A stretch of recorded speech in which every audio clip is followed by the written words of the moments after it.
लद्दाख पर बात करेंगे। लेह में युवाओं का विरोध प्रदर्शन बुधवार को हिंसक हो गया, जिसमें 4 लोगों की मौत हुई और कम से कम 50 लोग जख्मी हो गए, जिसके बाद आंदोलन के अगुवा रहे सोनम वांगचुक पर रासुका लगा करके, नेशनल सिक्योरिटी एक्ट लगा करके उन्हें जेल भेज दिया गया। तो लद्दाख का सेंटीमेंट क्या है? बीजेपी 6th शेड्यूल के तहत लद्दाख को सेफगार्ड करने का अपना वादा पूरा क्यों नहीं कर सकी, इस पर बात करेंगे। मेहमान है पीस तोपदान, आप चेयरपर्सन हैं लेह इंटरनेशनल सेंटर के, और मीर फरीद, आप एडिटर हैं Srinagar bureau India today group में। अच्छा मीर फरीद जी, ये सोनम वांगचुक की गिरफ्तारी हो गई है, उसके बाद के इमीडिएट रिएक्शन को किस तरह से एक्सपेक्ट किया जाए? प्रदर्शन चल रहे थे, सोनम वांगचुक उसको लीड कर रहे थे, अब उनको एनएसए लगा करके जेल भेज दिया गया है। क्या कोई प्रतिक्रिया एक्सपेक्टेड है इस पर लद्दाख में? जी, अभी तो लेह शांत है, लेकिन तनाव बहुत ज्यादा है और सोनम वांगचुक यहाँ के हीरो हैं, आप जानते हैं, और काफी लोग उनकी तरफ दिखते हैं एज ए लीडर, एक मार्गदर्शक की तरह। तो लेह में गुस्सा जरूर होगा, लेकिन अभी प्रशासन की तरफ से काफी सख्त सिक्योरिटी के जो है कदम उठाए गए हैं, और उसमें श्रीनगर से भी सीआरपीएफ की कुछ टुकड़ियां लाई गई हैं। तो जो भी संवेदनशील इलाके हैं वहां बहुत ज्यादा सिक्योरिटी फोर्सेस का प्रेजेंस है। हम भी वहां जो है सभी जगहों से घूम के आ गए, तो सुबह जो हालत थी उससे ज्यादा जो है सिक्योरिटी अभी है।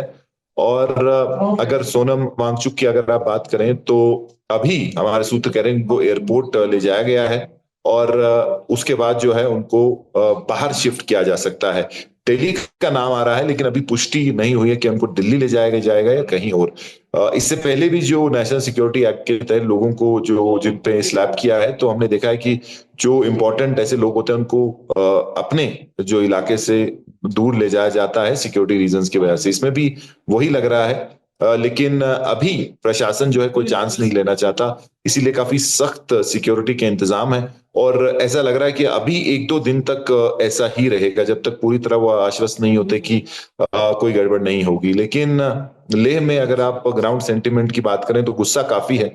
पहला गुस्सा तो ये है कि गोली जो चली है, जिसमें 4 युवक यहाँ के मारे गए हैं, वो नहीं होना चाहिए था। यहाँ के लोग ये मानते हैं कि थोड़ा कम जो है नॉन लीथल मेथड से कंट्रोल किया जा सकता था। बेशक जो है स्टोन पेल्टिंग हो रही थी, लेकिन अगर प्रशासन थोड़ा सब से काम लेता 1-2 घंटे में, मामला जो है ठंडा हो जाता, तो उससे जो है और भड़क गया है मामला।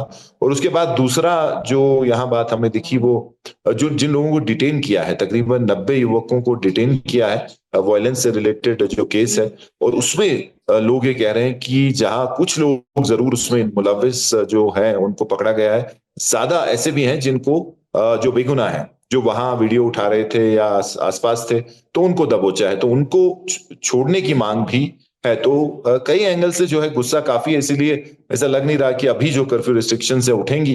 अब देखना है, ये है जब रिलैक्सेशन होगा या कर्फ्यू का जब उसको उठाया जाएगा, तो तब क्या रिएक्शन होती है लोगों की। और यहाँ टूरिस्ट भी बहुत ज्यादा है, वो भी फंसे हुए हैं। तो कई तरीके से सभी लोग ये देख रहे हैं कि आने वाले दिनों में क्या होगा, और खासकर जब कर्फ्यू का जो ये इम्प्लीमेंट है और इतनी सख्ती है, जब ये उठाएंगे तो क्या उस वक्त कुछ जो हालात भड़केंगे। और वही चीज प्रशासन भी देख रहा है, फॉल आउट, क्योंकि इसको इनको पकड़ा गया है। जैसे मैंने कहा कि यहाँ के लोगों के लिए काफी ये एक जो है इम्पोर्टेंट लीडर हैं, यहाँ इन्होंने काफी अच्छा काम किया है, पूरे देश दुनिया में लद्दाख का नाम रोशन किया है। तो यहाँ लोगों का काफी एक इमोशनल कनेक्ट भी है इनके साथ। तो ये सारी चीजें वेइ इन करके ही प्रशासन ने पिछले 2 दिन से पूरी तैयारी करके ये स्टेप उठाया है। हालांकि जब जब 2 दिन पहले इनका एफसीआरए जो कैंसिल हुआ इनके एनजीओ का, तो साफ था कि ये बिल्टअप हो रहा है, तो अरेस्ट कभी भी हो सकता है। और सोनम वांगचुक को भी ऐसा लग रहा था, जिसने उन्होंने खुद कहा कि उनके अरेस्ट से जो है अटेंशन डाइवर्शन है, और जो लोगों की डिमांड है वहीं रहेगी, लोगों को परेशान नहीं होना चाहिए। तो अभी आने वाला जो समय है, 1 से 2 दिन काफी सेंसिटिव हो सकते हैं लद्दाख के लिए, और वही डिसाइड करेंगे कि आगे जो है हालात कैसे रहेंगे। जी पीस तोपदान जी, आपसे सवाल मेरा है कि ये तो एक मांग थी लद्दाख की, मैं खुद वहां गया था 2019 में, यूटी का दर्जा मिले, और जब वो यूटी का दर्जा मिला तो प्रधानमंत्री को शुक्रिया कहते हुए सोनम वांगचुक ने ट्वीट भी किया था। लेकिन वो जो मांग थी कि वो अब पूर्ण राज्य के दर्जे में कैसे बदल गई, वो पूर्ण फुल स्टेटहुड की बात कहां से आ गई? क्योंकि उस समय तो ये सेंटिमेंट नहीं था। 2019 में मैंने आपसे भी मुलाकात की थी और वहां और लोगों से भी बात की थी। ये बात थी कि हमारे जो व्यापार के कंसर्न हैं, एनवायरनमेंट के जो कंसर्न्स हैं, इनको सेफगार्ड किया जाए, इस बात से प्रसन्नता भी थी कि जो श्रीनगर के अधीन लगभग रहने की भावना थी उससे हमें छुटकारा मिल गया है 370 के प्रावधान हटने के बाद से। लेकिन वो पूर्ण राज्य की मांग में कैसे तब्दील हुआ, इसका थोड़ा सा संदर्भ, इसका कॉन्टेक्स्ट थोड़ा सा क्लियर कर दीजिए। पहले तो कुछ पता ही नहीं लगा, करीब 3-4 महीने तो सेलिब्रेट करते रहे और लोगों ने बाजार में आके नाच भी नाचा, खुशी के जाहिर किया सब लोगों ने।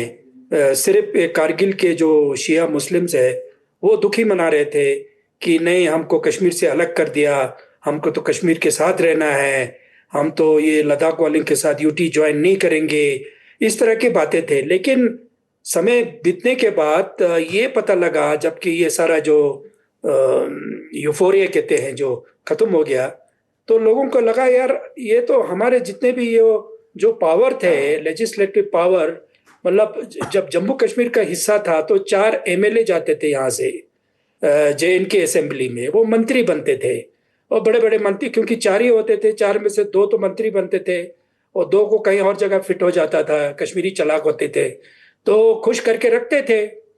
अब वो सिस्टम चला गया। अच्छा, दूसरा ये लगा कि 35 एज आने के बाद इनके पास कोई संरक्षक नहीं है, कोई प्रोटेक्शन नहीं है कि कोई भी आके यहाँ बस सकता है, बिजनेस कर सकता है, उनकी ज़मीनें छीन जाएगी, यहाँ पे इंडस्ट्री सेटअप होगा, इन्वायरमेंट पोल्यूट कर देगा। तो ये जो आइडिया आया है, ये या पब्लिक से आया है मुझे पता नहीं है, या कोई NGO ने क्रिएट किया है, हमें नहीं पता। ये तो जो रिसर्च करते हैं वही बताएंगे।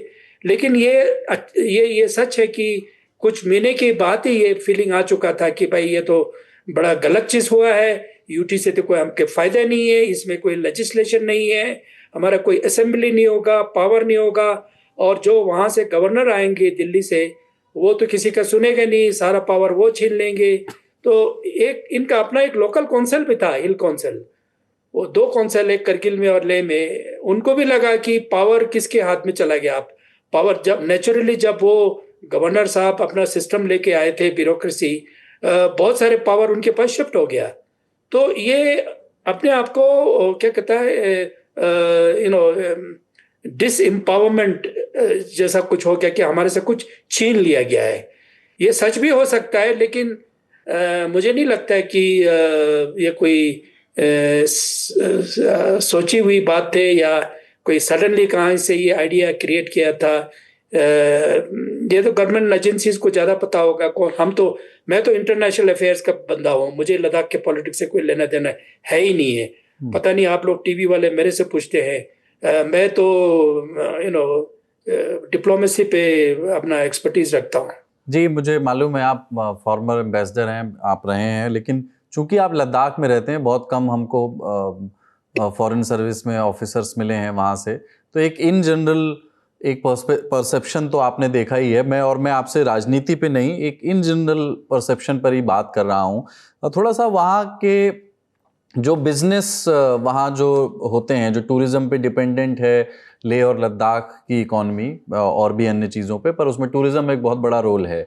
उसमें वहाँ की टैक्सी ड्राइवर्स, टैक्सी ओनर्स जो हैं उनकी एक लॉबी है, होटल ओनर्स हैं उनकी भी एक लॉबी है, और उनका ये कहना है कि हम उसको अपने कंट्रोल में इसलिए रखना चाहते हैं क्योंकि 6 महीने ही हम कमा पाते हैं, 6 महीने तो बर्फ़ पड़ी रहती है और कोई आता नहीं है यहाँ पर। इसलिए ऐसा भी है कि कई बार के लोग ये महसूस करते हैं कि कम समय की दूरी के लिए ओवर चार्ज उनको किया जा रहा है टैक्सी में ख़ास तौर से।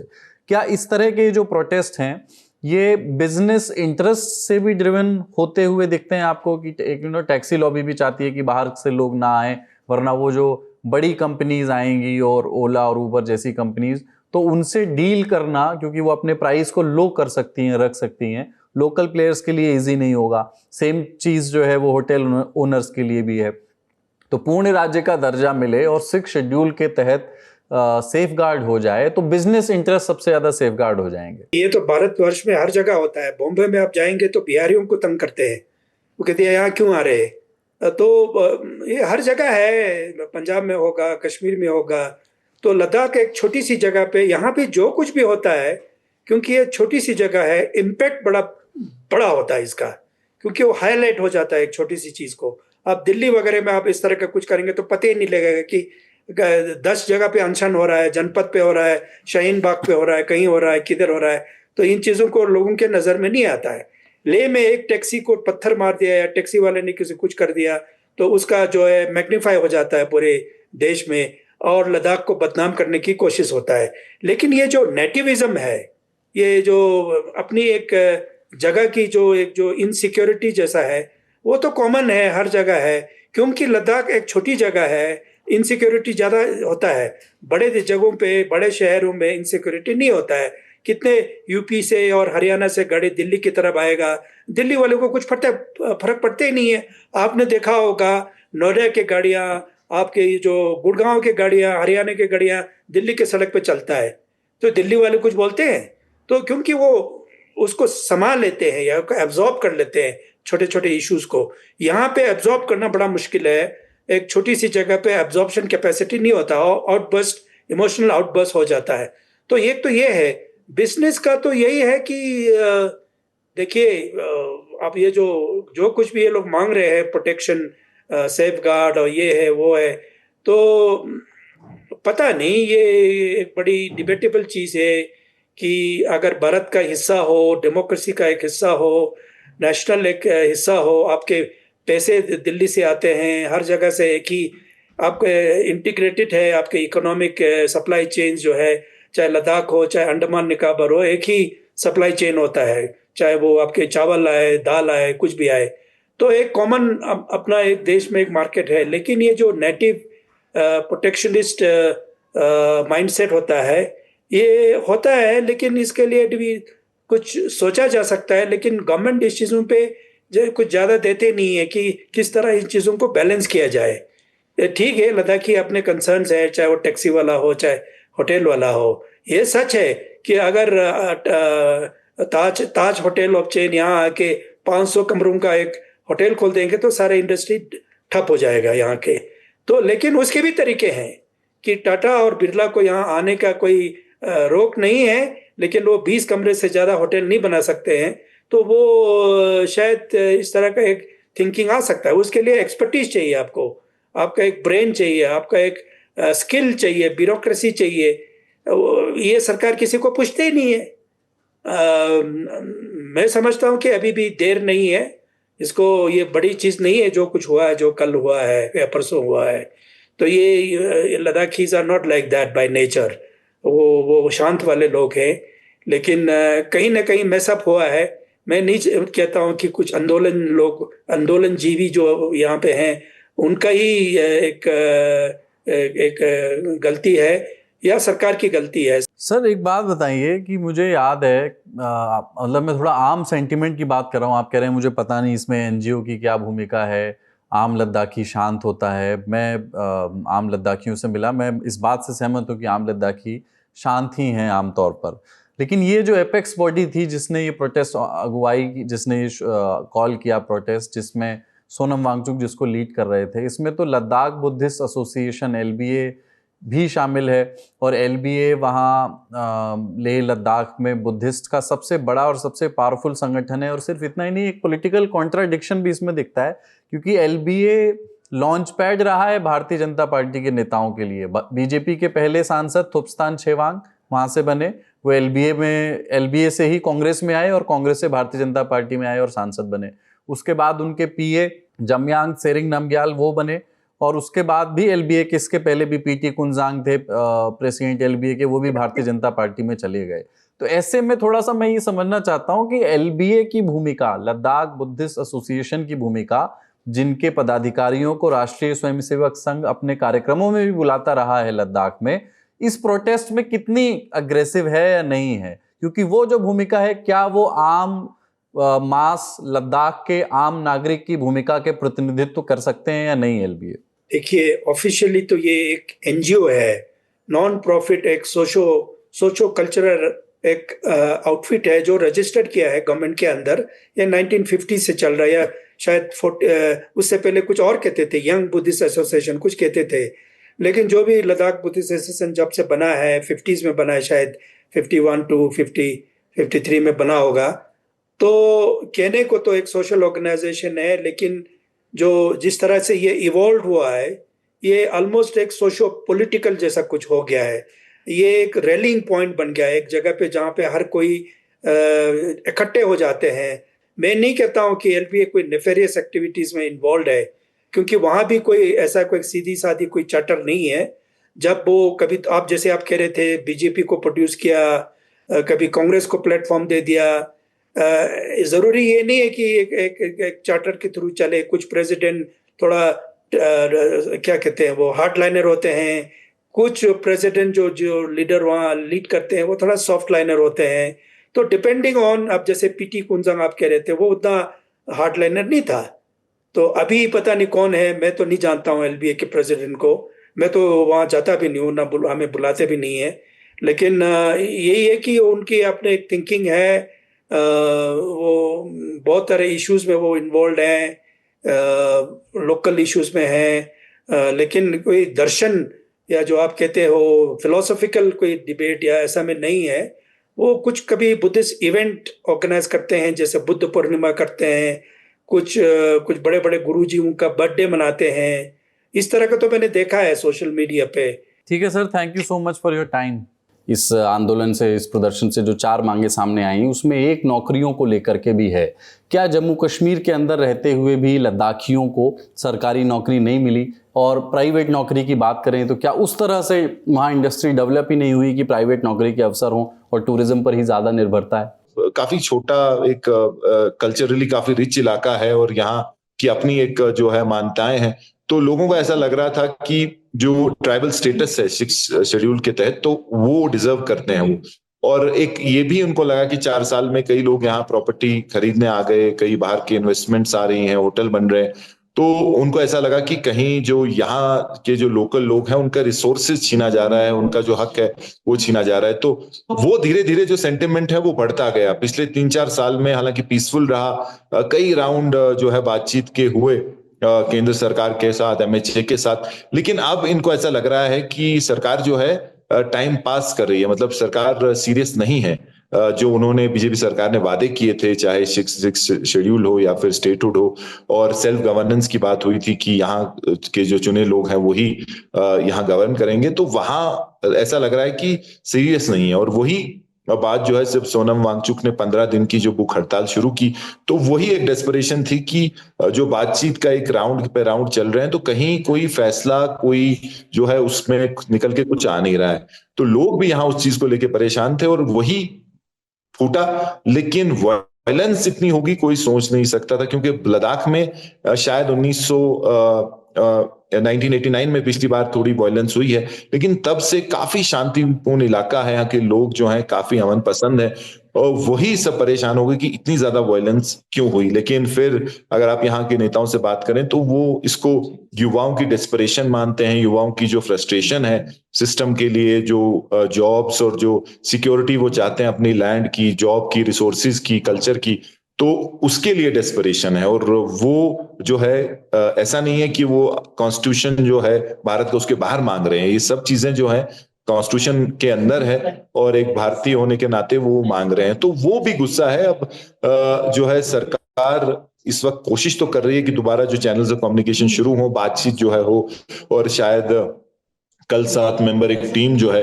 करगिल और लेह ज्वाइंट, जो लेह एपेक्स बॉडी है, करगिल एपेक्स बॉडी, वो दिल्ली भी जा रहे हैं, एमएचए से बातचीत होगी और फिर आप फॉरवर्ड जो है क्या होगा आगे वो देखा जाएगा। अच्छा मीर फरीद जी, ये कह सकते हैं कि 6वीं अनुसूची का वादा पूरा ना करने पर जो बीजेपी ने किया था कि लद्दाख को उसमें शामिल करेंगे, क्या यही वजह थी कि 2024 में भारतीय जनता पार्टी लद्दाख की लोकसभा सीट से हार गई?